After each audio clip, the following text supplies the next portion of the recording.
we go. Here we go. Diving right in. Happy fall. Happy fall. Is it official? Today's the I think first day. yesterday was the first Yesterday's day. the first day. The fall equinox. I think that's what they call it. You're right. So we saw each other last night.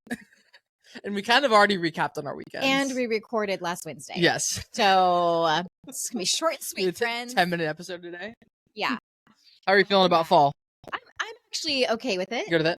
Okay, I don't know. I love summer, like, for so many different reasons. The weather, number one. Yeah. But also just the season of life where I don't have to be on a strict schedule with my kids. I saw a meme today that was like, I'm sick and tired of having to get up early for school and not even go to school. And that's the story of my life. Yeah, I don't know. I mean, there's something about the rhythms that you get into that are helpful, but I don't know. What would you say you're most excited for the fall? For the and fall? what would you say you're least excited for? Golly. I'll tell you what, today I was like, I hate making school lunches. Yeah. I have to make a lunch for my children every day, except for Thursday. Piper will get school lunch. Just why Thursdays? It's pizza day. Oh, I get it. So okay. popular. Yeah. It's just a thing. Yeah. I don't know. Do you make them in the morning? Yep. Okay. I know. Listen. Do you like make them fresh for them? Well, because I'm raising two princesses who enjoy hot food. So what do you make for them? Well, it depends on the day, but I'll do like these chicken taquitos for Allie, and I'll do maybe bagel bite pizzas for Piper. Okay. Or sometimes it's like leftovers and I put them in a thermos. Or are you heating this stuff up? Mm-hmm. I cook it in the morning, and then I put it in a thermos. Oh wow! I know. A thermos, like a cup, Mm-hmm. like a. Mm-hmm. You put the food in the thermos. This is new to me. Is it? I've never put food in the thermos before. Yeah. Yeah. Okay. I love this because this is like, when we like started this, we're like, we're going to have so many different things in life. The fact that you don't know about a thermos. I know what a thermos is for like coffee, keeping like a beverage warm. Right. But they make them for food. It's the same shape. It's like a thermos. No. It's like shorter. Okay. It's like shorter, and then the top is wider. Gotcha. So you're not going to drink out of it. So it's like a Tupperware, twist the lid off. like a heated Tupperware. It's exactly that. Okay. That's a great way to think of it. Mm-hmm. I don't think I need a visual for this. Okay, I'll send you a picture of ours. So you cook the food in the morning. Yep. And it stays warm for lunch. Yeah, I did learn. So the way to properly heat a thermos, I don't know if you do this for your drinks, but you put hot water in it first and let it sit. Okay. And then rinse it out, dry it off, whatever. If it's a liquid, doesn't matter. Yeah. But for my food, I will rinse it out and dry it off, and then I put in the hot food. So that keeps it really warm. Wow. Yeah. That's an added step. Otherwise, it's just cold metal that you're putting hot food in. Wow. Yeah. Learn that at the age of 41. I don't think I ever had hot food for lunch. I think if my parents made us lunch, it was like it was a sandwich. Yeah. I mean, we also send fruit and yogurt and crackers or chips or other snacky things. Or if anything, they'd send us something that we heat up at school, like a Hot Pocket that you heat up in the microwave. See, I'm not sure. I know for sure Piper does not have access to a microwave. Really? But I wouldn't know. I think Allie's older grades maybe could.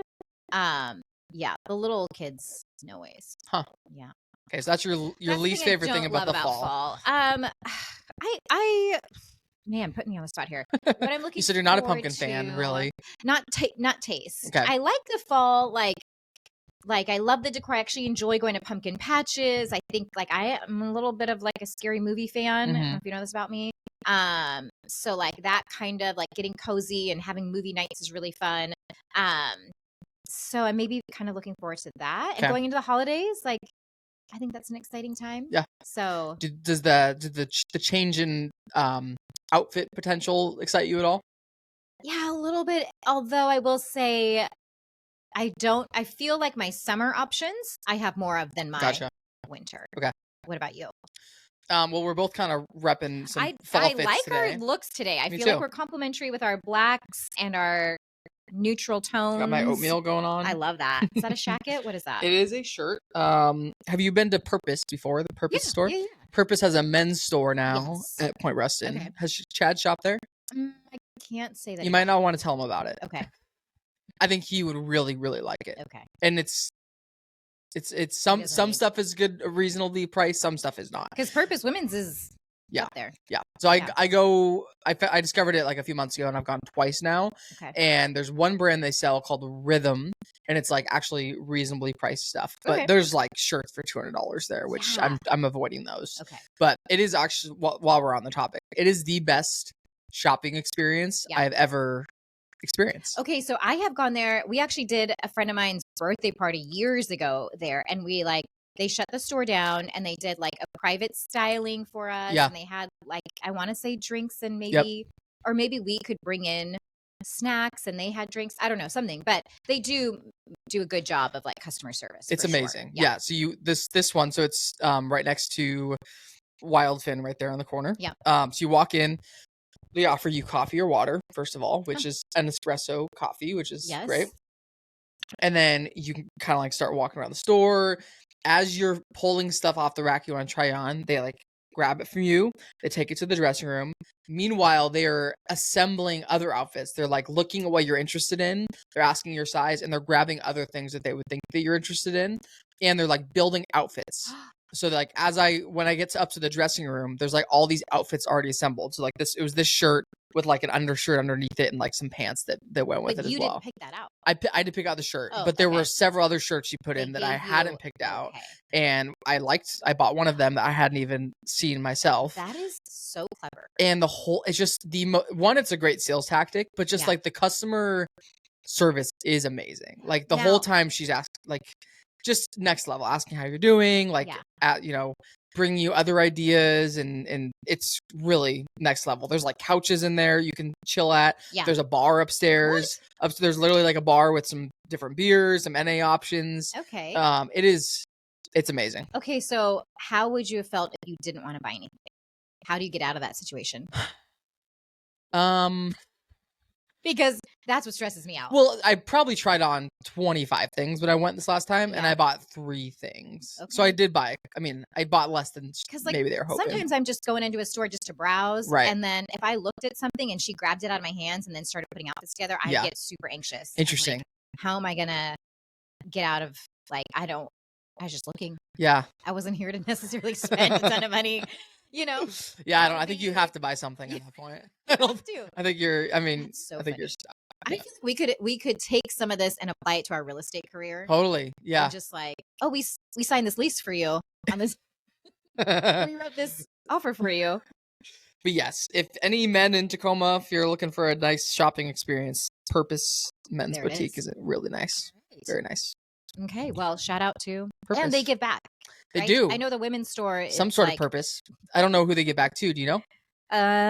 It's people in need. Is it? It's people that need things. It's not porpoises. Not porpoises. Okay. That would be amazing. That could be a good partnership. Strictly dolphin. Partnership. Okay. Wait. So for you, what we're looking forward to in fall? Did I ever let you answer? I did. Lunches, I'm not excited about. Yep. What were you excited for? The holidays, cozy movies. Right. And then I started talking about clothes and fashion. Yeah. Okay. Let's see. I'm excited for the colors. I love the changing of colors of the leaves. Yeah. Like we went on a walk yesterday and that trail just gets like beautiful. Incredibly beautiful. I love the reds and like that's just one of the cool things about living in the Pacific Northwest that like California doesn't really get is just that the beauty of seasons changing. Yeah. I'm okay with the weather for like a couple weeks and then I'm not looking forward to the months and months and months of gray that will enter. And the later mornings and the days getting shorter. That's my answer. The days getting shorter is my least favorite. I agree. Part of this season. 100%. Yeah. By the time December rolls around, it's dark by 4. Yeah. Hate that. Hate it. When does that happen? When do we fall back? We're getting there. But we fall back pretty soon, I think. Oh, yikes. I think in the next week, right? Is it next weekend? I actually don't know. Okay. Should fact check that. Yeah, for sure. Okay. So fall's upon us. Fall is upon us. I've already heard about your weekend, but why don't we just recap for our audience here? Yeah. Well, Friday day into the evening, I was at the school board retreat. Right. That was down in Allen. I want to say Allen. I don't know why. We know a Delin. Why throws me off. I'm like, Alan should be spelled with an E. Yeah. I see a Y and I immediately, my brain's like, don't pronounce it. Right. Like Alan. Yeah. Anyways, that it was good. It was a long day. Yeah. Had every meal there, breakfast, lunch, and dinner. Wow. It's like, I don't know. We talked about this a little bit, like being on board. Yeah. And I'm really hoping that this is an opportunity to, I kept wanting to say, I wanted to have a voice at the table. I wanted to, you know, I'm friends with a bunch of different families at this school. I wanted to bring like insight and feedback and make that known to administration that don't always know the inner workings of things. You know, like I feel like that would be really beneficial. But a little bit of me got the impression that's not the goal of the board. Right. Like it's more about, you know. Did they talk at all about governance, like policy governance? There is. Does that come up? There are bylaws and policies that we have to follow. Okay. I am unaware of them. Okay. I'm going to have to figure those out. I got a handbook that says these are the things. It's an interesting concept. They were like, one of the things they did just training on being a board member. And then a majority of the day was spent talking about just leadership style communication. And he had asked us, I wish I'd brought them because there were some interesting ones for just businesses and companies to think through. But there was like 6 tough questions to go through. One was like, what's something we talk about but never do? Yeah. What's something we feel like we're not allowed to talk about? What's something? Those are good questions. Yeah. What's something we need to take a risk on? What's the purpose? There was like one thing they did was like, what does it mean to attend this school?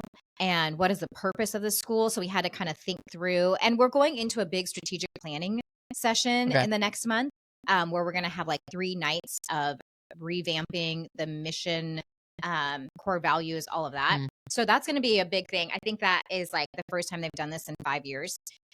So I'm kind of joining at a like transitional time, which is good. But anyways, I was saying yesterday, it's very easy to be a passive board member who just shows up for the meetings and that's kind of it. I feel like for the Rush Commission board, I kind of was in that role and mentality for the first couple of years. Because you're kind of like figuring out how things work and 100%. You're not really sure when you're supposed to speak up because a lot of the board meetings are very like regimented and they follow their agenda. What's it called? The Robert's Rules of Order. Yeah. Did you know about that before joining the board? I think I experienced it in college at some point. Okay. But they take it seriously. Yes. I think most boards operate with that. I think so. But I was like, for those that are brand new to this, that would be helpful to like talk them through. This is how you respond. This is work. Exactly. Yeah.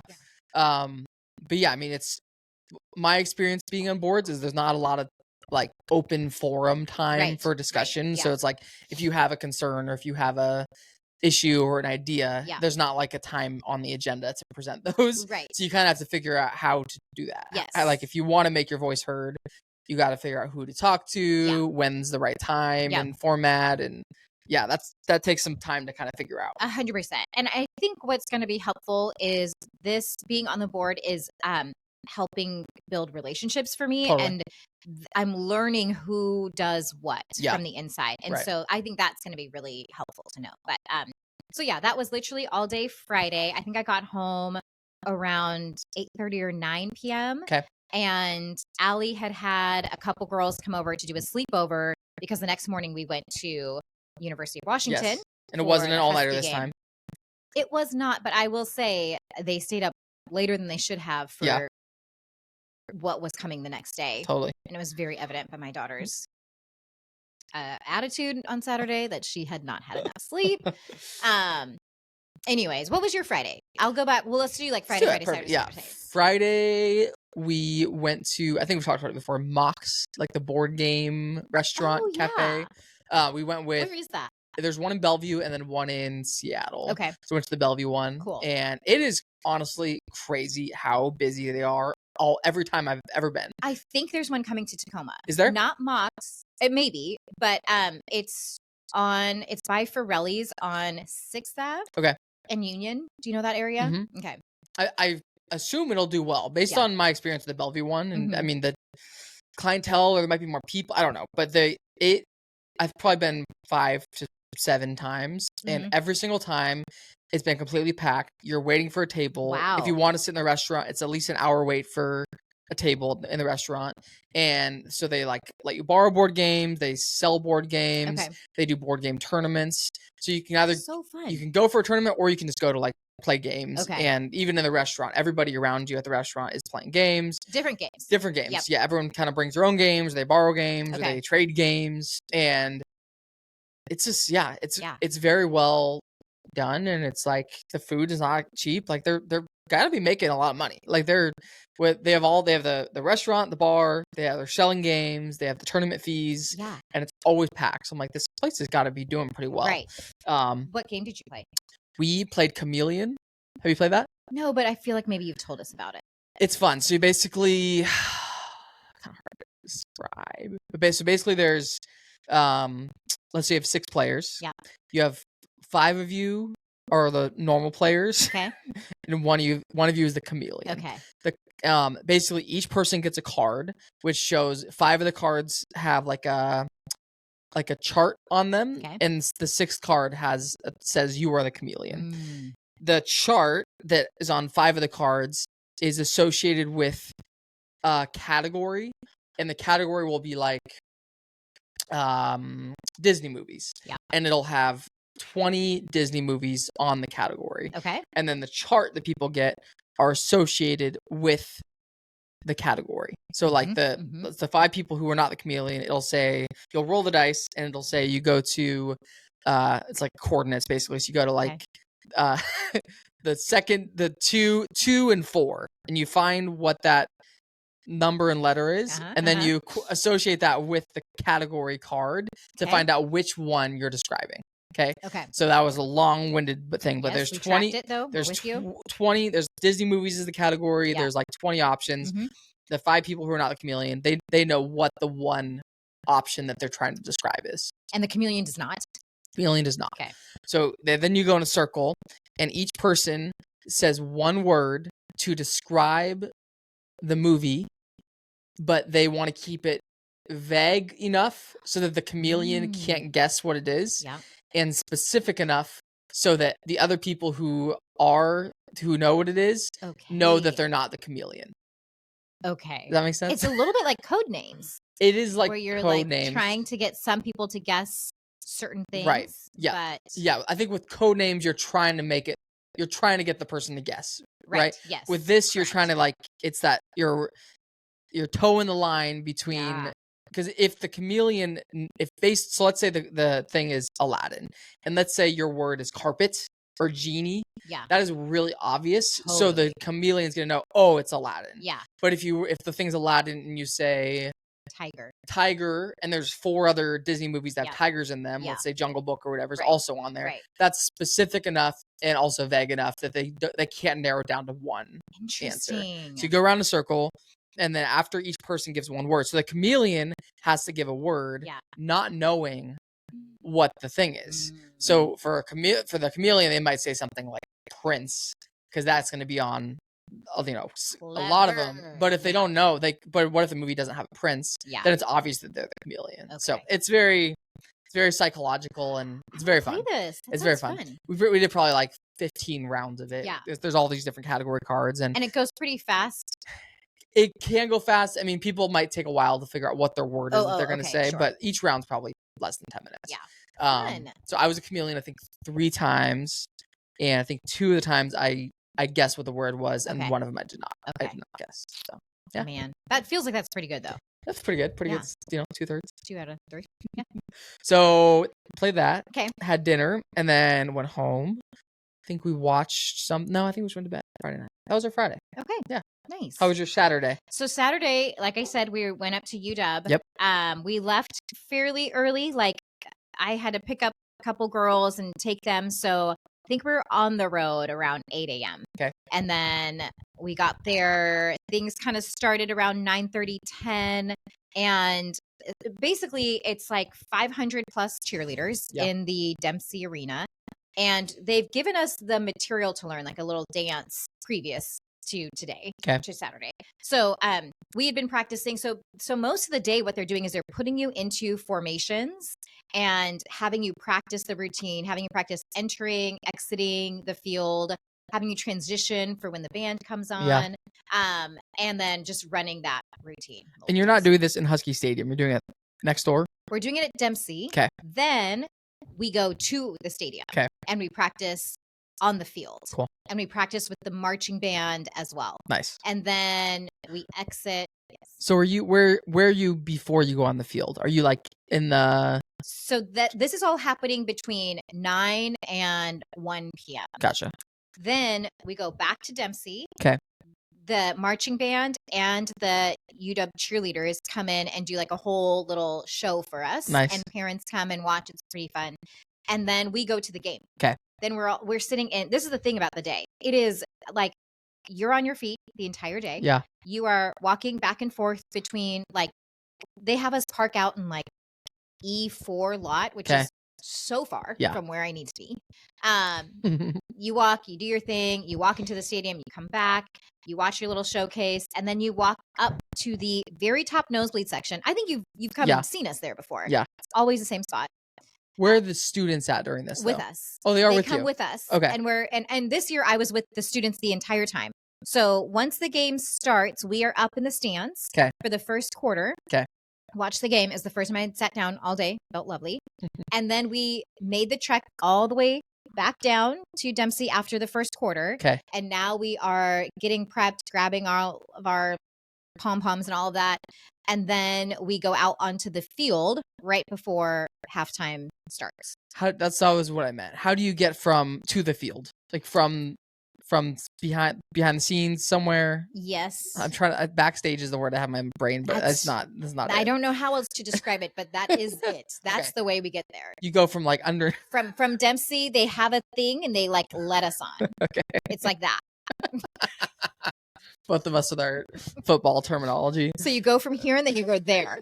And then you go through a tunnel? Is there a tunnel? Wish. Okay. No tunnel. Can I tell you how much I love the husky that runs out? Yes, Harry.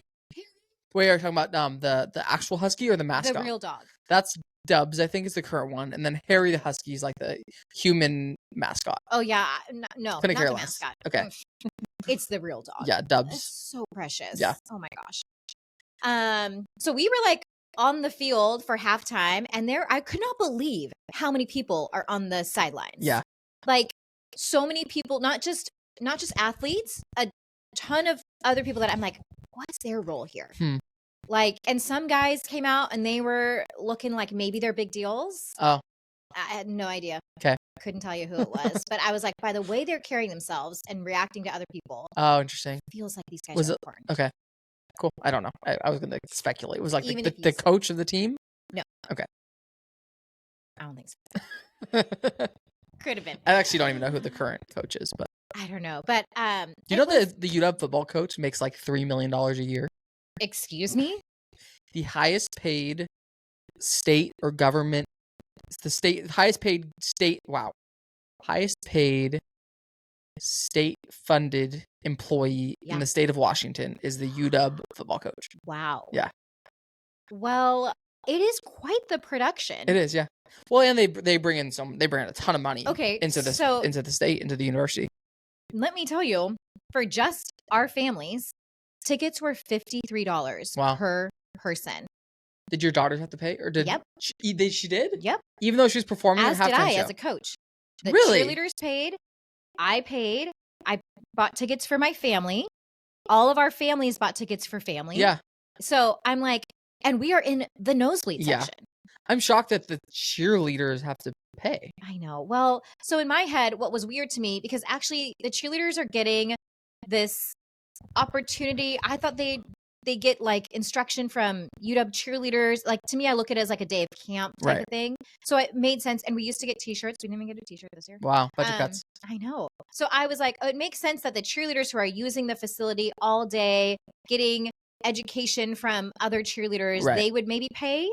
But to have the same cost for parents who came for half the game. Yeah. Felt a little. Anyways. No. Party foul. You can keep going. Technical difficulties. So all that to say, we were there. We went down to halftime. Were we all good? Yeah, I think so. We go on the field. The girls did amazing. Like, so you have to remember, these are middle school girls. Majority of our team are current sixth graders. Like, they just came up from fifth grade and they're in middle school for the first time. And they all just did so amazing. The parents were so supportive. It was just a really fun day. One of the best parts for me with coaching is watching the girls really enjoy the sport. Yeah. Like, it's hard when there's like, middle school girls can be whatever. They can be catty. They can give you attitude, this or that. But like, when you see them really enjoying what they're meant to be doing, like, it is so fun. It's cool. So anyways, we do that. We go on the field, we perform a little. The hardest part for me the hardest part in general for me is coaching my own child. Yeah. Because if I give a correction to her, it's not received very well. Mm-hmm. And then there's just a little bit of this tension. And it's also like, if another child gives attitude, I can be like, hey, we're not going to talk like that. If my child gives me attitude, I'm like, ma'am, how dare you? Like, I get much harsher with her. So it's an interesting little thing we're working on.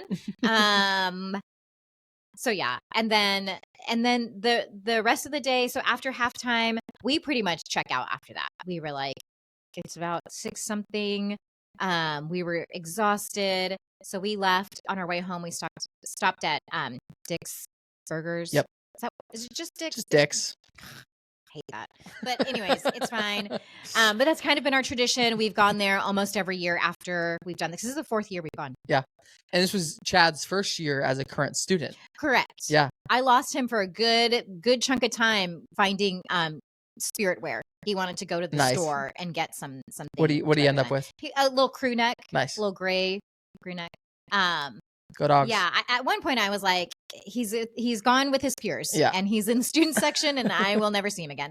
But he could sit in the student section. He could have. Yeah. So funny. I'll tell you one thing I'm always impressed by, the marching band. Oh yeah. Like, amazing. Unbelievable. I'm always so shocked. Like, at halftime, so many people leave their seats and go to the bathroom, go get food. I'm like, the marching band is so impressive. Their formations and it's very, very incredible. Very cool. Yeah. So after we got back home again, probably got home around 8:30 or so, another late evening. And I was like, peace out. Deuces. I'm going to bed. Yeah.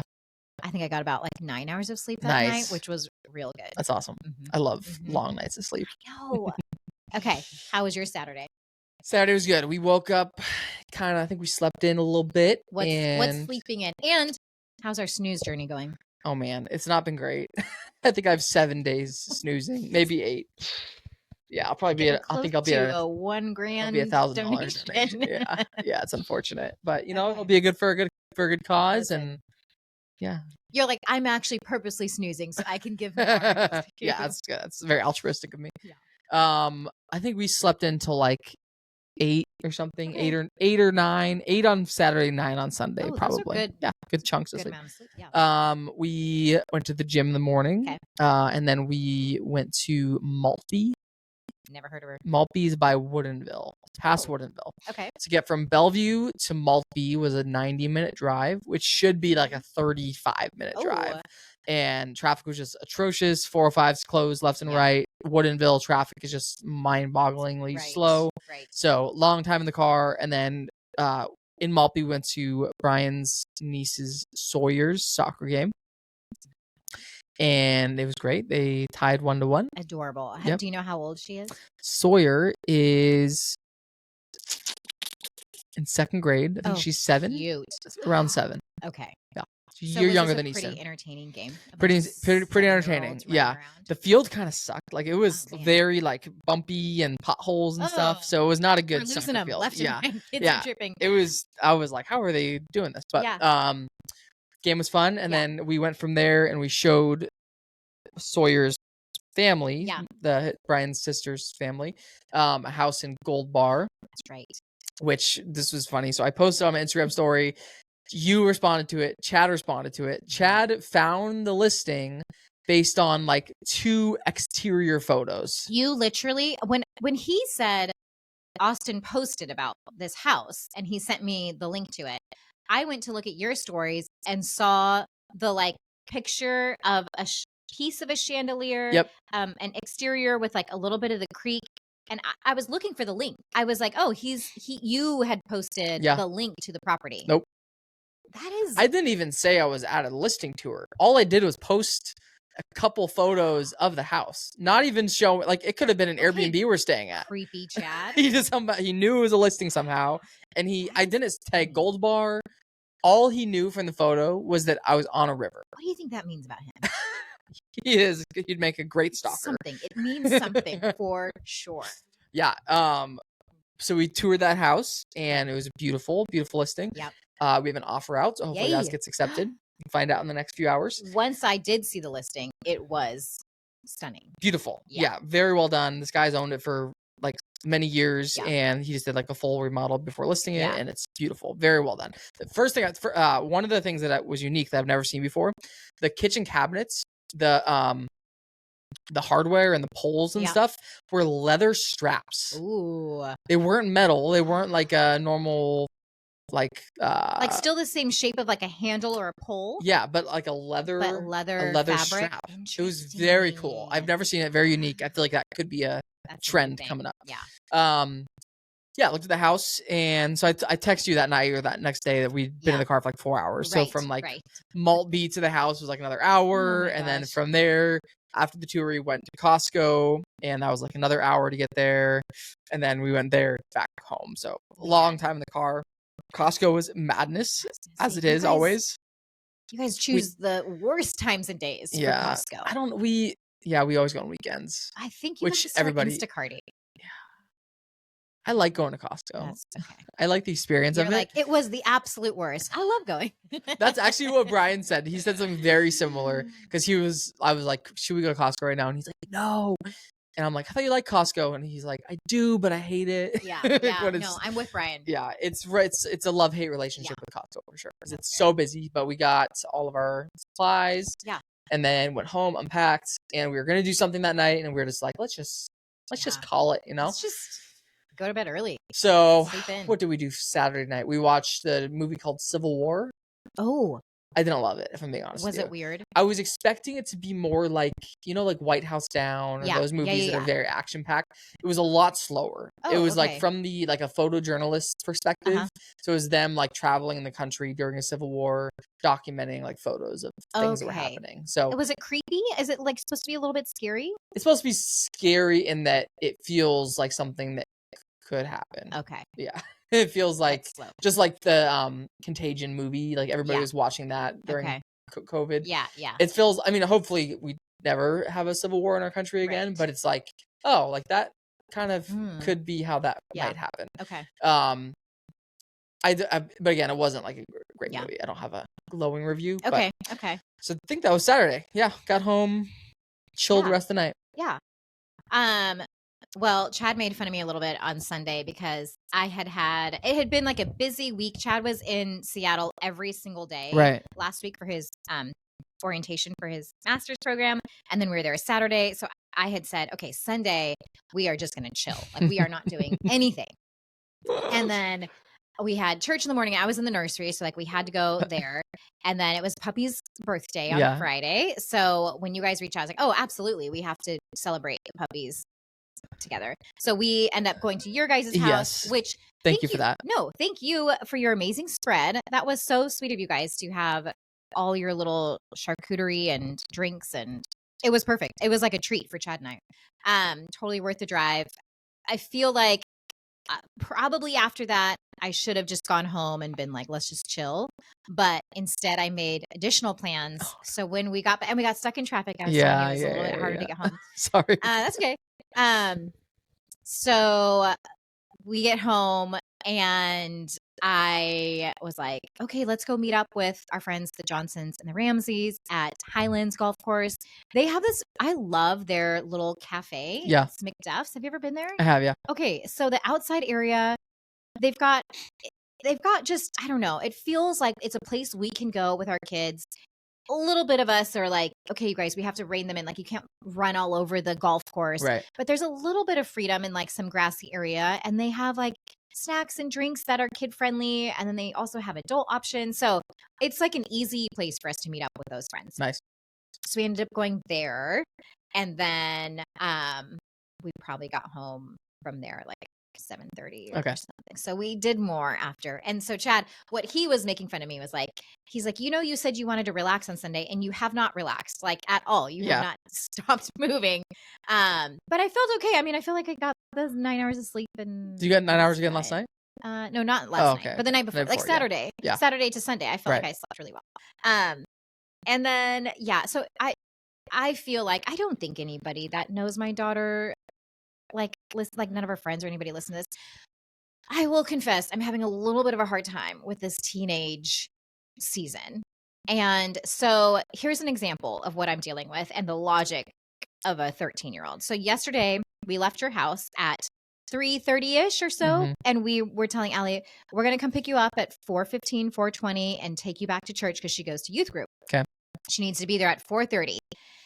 And so on the way home, I message her like, heads up, we're stuck in some traffic. We're running a little bit late. And she's like, okay. Also, I can't find my phone. I'm messaging you from my iPad. So I'm like, all right. So already we've got a device missing. This is whatever. No big deal. That ends up not being the biggest issue. Then we're getting home. She messages me when I'm like 10 to 15 minutes away. And she's like, so what time are you going to be home? And I'm like, in the next 15 minutes. At this point, so we were supposed to get home around 4:15. At this point, it's like 5 p.m.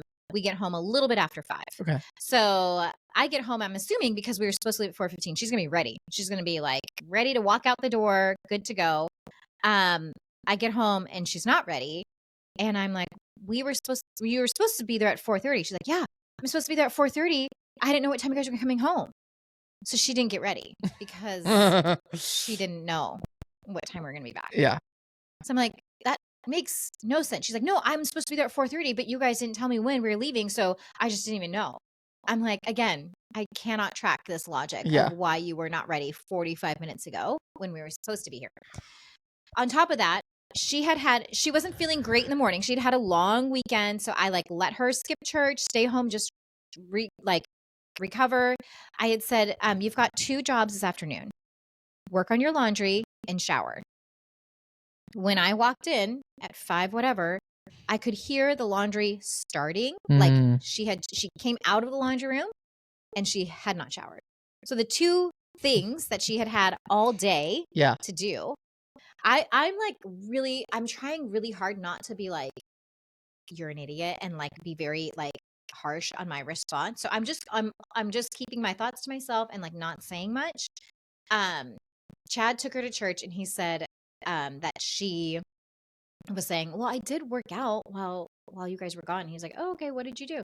And she's like, I like rolled my wrists and like stretched my neck. We're like, so you stretched. You did a little stretching. And that was what took you the entire day. Yeah. So that's a little insight into raising a teenager and the logic behind them. Yeah. So I don't know what to do about that. But. I don't either. I have no advice for you. Austin, I was really hoping you would be able to be like, you should try. She try. Does she do all her own laundry? Yes. Nice. She's pretty good about that. Does Piper? No. Okay. What age did Allie start doing her own laundry? Really in this last year or two, like 12, 13. Yeah. I will say, so I think part of my frustration with Allie is this idea of how she's using her time has become a constant, like I feel like a broken record. Keep reminding her on what's important. So for example, at nighttime, she's supposed to be getting ready for bed and she chooses to start a project. Like she chooses to start folding laundry when she has homework to do. She needs a shower. She needs to do other things. So I'll go into her room and be like, wait, why are you folding your clothes right now? You have homework that's due first thing in the morning and it's 8 o'clock, and so I'm having to talk to her about like, I know all this needs to get done, but you've got to think what order is important. And so my thing for yesterday, we needed a shower. We needed to do laundry. We didn't do any of that in the time where, so it's like a lack of good use of time is what I'm dealing with. Are there times when that isn't the case? Like, is there something that does she do well with, like checklists or? She loves a good list. She loves it. And often she will the night before make a list for her morning routines. Right. And she does really good at that. when you told her these are the 2 things you need to do today, were those things that she knew she needed to do, or were they things you were telling her she needed to do? So I had said to her, do you need to do any laundry today? And are you planning to shower today? Okay. This was like our conversation at lunch. And she was like, I'll look and see what laundry I need. And then I do need a shower. So I'll do that while you guys are away. Okay. Literally what she told me. Okay. That was going to be what I was going to say is like, and I don't have kids at all, but something that I found with like leading people is that if somebody has an idea of their own, they're more likely to follow through with it versus if you tell them you need to do this. So, and this is even, I mean, I've known this, but this is a recent thing where like we've had some issues within one of our departments, and the issues are stemming from the fact that people don't feel like they were part of the decision-making process about how something should be done. Interesting. So that's something we're trying to do is like ask that question, like, what do you think we should do? Right. So maybe for Alice, it's like, what do you need to do today? And kind Austin. of have her be part of that decision. I don't know, which it sounds like you did that. So I don't know if there's a way to tweak that at all. How you're asking things. Yeah, but I think in general, that's an amazing tactic for parenting. Like having them have ownership into things. Yeah, I think moving forward. So here's what was interesting. She gets home last night around 8, and I'm a little bit bothered that the things that were supposed to have been done weren't done. Yeah. I'm the one now going and putting her wet bedding into the dryer. This is another thing she has. I don't know if you experience any of this with having OCD. She has a thing about clean sheets and showering, and like if I put clean clothes on her bed that she hasn't washed recently, big upset. She hasn't washed. She hasn't washed her bedding. Oh. And I put clean laundry, just dump it on her bed so I can use a laundry basket. Very upset. Interesting. She has to, if she's doing her shower, she has to wash her bedding as well so that her sheets are clean. And she calls it her everything shower. So it's like once a week. Yeah. She showers more than once a week, but she does this big everything shower. And the same day she does that, she has to have her bedding cleaned as well. Okay. Because she doesn't want to get into a bed that is not clean after she's had her shower, which I relate to that, not to that extreme necessarily, but if I do have clean sheets, I do take a shower before bed. Because I'm not good about cleaning my sheets as much as I should. But when I do, which is probably more like every 2 weeks, I always if my sheets are clean, I feel like the need to be clean getting into them. Sure. But the reverse of that isn't true for me. If I'm clean, if I just showered, I don't feel the need to get into clean sheets. I prefer to, but I don't. That's not always the case. But for folding laundry, I do it on her counter, and I'll like clean off the counter with spray and a wipe before I fold the laundry, because the clean on clean thing, I get that. Yeah. So I mean, I get it. It makes sense, but also like sometimes the reaction feels a little extreme. Right. But anyways, all that to say, when I got home, I was putting her bedding into the dryer and thinking, okay, this isn't going to be done until like 9, which felt very late for me. And then she comes into my bedroom. It is 9, and she did get to shower, and she's like, she basically had the logic where she's like, well, my bedtime is 9:30. I still have half an hour for my bedding to dry and to make my bed and to get into bed on time. And I've done everything else. Like the shower is done. She's home. I was kind of like, all right, fair. Like it was a little bit like she did have like kind of that sense of the rest of the evening's time. Yeah. And was able to make it happen. Gotcha. And then I think for me, I don't know what it is, but I get anxious about if they don't go to bed on time, what the morning is going to be like. So, and when I get anxious, I don't express it very well. I'm not like, hey guys, it's making me a little bit nervous that we are going to bed late, and I just don't want you to feel like. I am like, everybody needs to go. I just like I don't know how to communicate that. Yeah. But I'm recognizing that as a thing, and I often have to go and like apologize and just say, the reason I got so emotional about that is because I really don't want you to be stressed and tired in the morning. Like that's where this is coming from. I have had to say that more often than I'm proud of. So I think that's where like that it's just kind of this vicious cycle. I get worried, and then I get like not the nicest. I'm like on edge, and that tension is, I think, felt very easily. Yeah. And it's not. Yeah. Anyways, how was my Sunday? Are you feeling rested today? I do. And you know what was nice? They both woke up very happy. Like they felt rested. And so it just made the morning smooth. Nice. So I think we're in a good spot today. Good. Yeah. Anyways. Love it. How about you? My Sunday was pretty chill. So we were texting yesterday morning about our plans for the day. Great. And we really appreciate you guys coming to our house. Yeah. We were supposed to be in Tacoma this weekend and we weren't.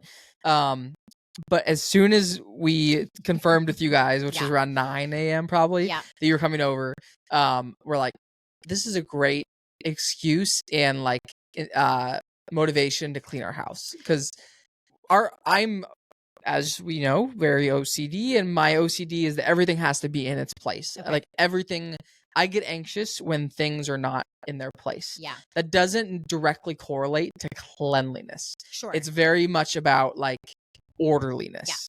Yeah. So our house was dirty. It was very dirty. Like the floors were disgusting. Yeah.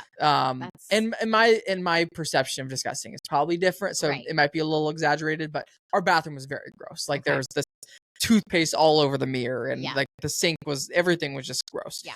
And we were so we were like, let's start cleaning. And we were planning on just like doing a deep cleaning of the bathroom and like cleaning the floors. Yeah. And then we kind of got started and we're like, we kind of just, every time you like clean one thing, you notice something 100%. Else that's dirty. And so we spent the next like 3 hours cleaning our house, and probably a better deep cleaning than we've done since we moved into the house. What's hilarious is we sat outside. Yes. Like we didn't use your bathroom. Yeah, you probably didn't at all. And that's okay. No, I'm the exact same way. Yeah, we just needed a reason to clean, and that was a great reason to do so. It's the if you give a mouse a cookie method. Like, have you ever read that book? No. Or heard of it? Okay, it's like if you give a mouse cookies, he's gonna want a glass of milk to go with it.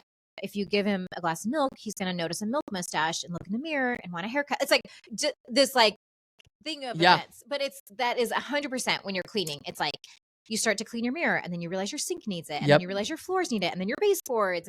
And it got to the point that we're like, let's just do everything. So we're like, pulling chairs out, pulling the couch out, vacuuming underneath the couch, going all the because Stevie hair is everywhere. Yes. All the corners that have just been, accumulating Stevie hair, we're vacuuming, we're wiping down windowsills, we moved our AC unit to the garage, kind of rearranged our bedroom a little bit. So like very much a needed, not the spring cleaning, but the fall cleaning. That's a great way to do it. Yeah, so our house is feeling very nice and clean now. Yeah, which is great. It looked amazing. And I also, like, Thursday night, got home late and had this urge to organize my closet. Very odd, but I had bought 2 new things, and I'm like, before I put the new things in the closet, I like want to reorganize. So that's funny. I got rid of, or I donated like 2 garbage bags full of stuff. Oh, wow. I like totally rearranged my whole closet. I love it. So our house is feeling good. I love that. Yeah. Yeah. I wonder what it's gonna be like if you have kids. How that changes the. Yeah, I don't know. You might have kids who, like, Allie is at a stage now where she loves cleaning up. Yeah. She likes to deep clean her bathroom. Right. She enjoys putting away things to make her room. And that is newer in the last few years. Yep. Piper, it's like I don't know. She's a bit of a hoarder, doesn't clean. Right. Ever. I don't have kids, but I'll tell you what I do have. Yeah. I have a dog who does not clean up after herself. And you haven't trained her to do that? I have a roommate / partner in life who also doesn't clean up after himself. So I do currently maintain our house in an orderly way with 2 creatures that I'd have to clean up after. Beings. Yeah. I will say, so I don't know if I shared in the last episode, but it's our anniversary this Wednesday. And Chad is currently on a golf trip. Right. During our anniversary. But he did, because I left for the UW game early on Saturday, and he didn't come till later in the afternoon. Okay. He did clean the house while I was out. That's nice. So that was very kind. Nice. Yeah. Love it. Yeah. But husband of the year. Is he? I don't know. Family goals. Golfing on your anniversary. Clean the house one time. I don't know. Is it fair? I don't know. So you guys came over, which is lovely. Yes, yeah. And sorry, totally distracted. we went on a walk with the dog, which was great. Love that trail. Beautiful trail. Yeah. I go on it almost every day. Yeah. And then let's see, you guys left close to 4, and I took a nap. Oh, good. Nice. Took like a hour-long nap, which is great, and had a chill kind of evening. Love it. Did end up working for like 3 hours last night. So wrote the offer, caught up on emails, prepped for the week. This is something I don't really schedule, but I end up kind of just doing it on Sunday evenings. I'll put on a show and I'll just spend a few hours prepping for the week. Usually it's more like an hour, but I was pretty behind last night. So you slept from like 4 to 5. And then did you have a hard time going to bed? I did actually. Yeah. You know what? I didn't. I was curious why, and it's because I took a nap. Yeah. I was rolling because usually what I do is I slept horribly last night, so I don't think naps are good for me. But I usually read before bed. So I was reading, and I usually will read like one chapter, and then I'm like so tired, so I close it and I'll go to bed. I read my one chapter, I close it, I go to bed, I turn the lights off, and then I'm like tossing and turning. My brain's racing through all these different things. I'm like, oh, maybe I'm not tired. So then I turn the lights back on. I read another couple chapters. Turn the lights off again, and I'm like, I could not fall asleep. So it took me a long time to fall asleep last night. So I'm not feeling super well rested today, but that's okay. It's all right. I'll be fine. Yeah. That was my weekend. Love it. It was great. Great weekend. We were supposed to go do stuff with my parents this weekend, and that didn't end up happening. And so the whole weekend kind of felt like up in the air, and it was kind of nice actually. We just went with the flow and had some good downtime, and it was nice. I feel like I sometimes get a little bit like, oh gosh, I have so much going on. I'm anticipating how tired I'm going to feel, and that makes me worried. I do the exact same thing. And the reality was like, actually was totally fine. And I loved spending time with you guys. I love that we got to go hang out with the Ramseys and the Johnsons. Like, I think I like, I don't know. I stress about things that like, I don't even need the stress. I do the exact same thing. If I'm going into a really busy day, or even if I'm like going into like a social, like going to a wedding or a networking event or something, I feel like I tell myself, I don't want to do this. And then once I'm there, I'm like, oh, this is great. Like, what was I even like worried about? Okay. So I had this conversation, Chad, in the sauna the other night about like how, to me, when I think of like what takes away my energy, so much of it is not even the physical stuff that I'm doing, right? It's not the fact that I was like standing on my feet all day at UW. That, I mean, is somewhat tiring, but not really for me.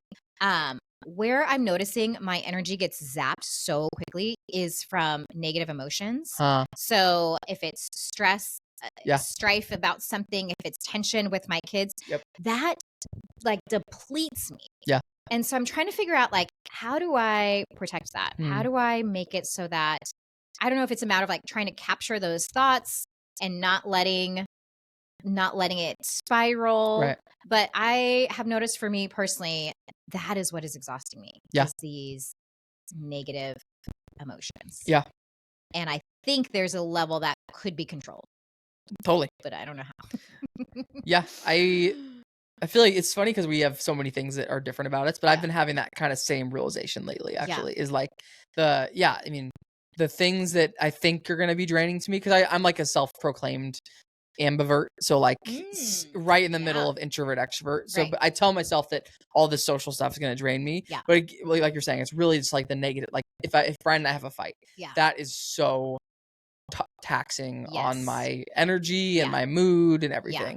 If I'm anxious about something, that like will totally, like I was anxious about something trying to go to bed last night, and I could not stop like ruminating on that anxiety, but there's no like fighting, there's no point to fight. Like there's no winner in a fight ever. I win often, actually. It's because your husband probably concedes. No, I hear you. We should just avoid these negative things. I know. I feel like there's like something to be said about the negative. Like I'm a big proponent of like I don't even want to label emotions bad. Like, you know, when we had our therapist last year, it was like we associated anger, sadness, these different things as like a bad feeling. But really her thing was like, it's just giving you a signal. Yeah. As an Enneagram 7, I want to avoid at all costs those negative feelings. But there's a part of me that's like, I don't want to deny myself that there's something there. Yeah. Like if I say, oh, that bothered me, but I'm just going to ignore it. I'm just going to let it go. And I never, ever then I feel like that would fester. Totally. So yeah. I don't know. Maybe this is a journey we need to take this next season. It's a journey. But we'll figure it out. And we'll share with our listeners as we go how we combat our anxious thoughts. Protect our energy. Mm-hmm. we're all a work in progress here. Okay, episode 41. 41 in the books. Thanks, Jamie. I thought we wouldn't have anything to talk about because we talked about everything yesterday. Remember when I was like, we should get some guest speakers on here.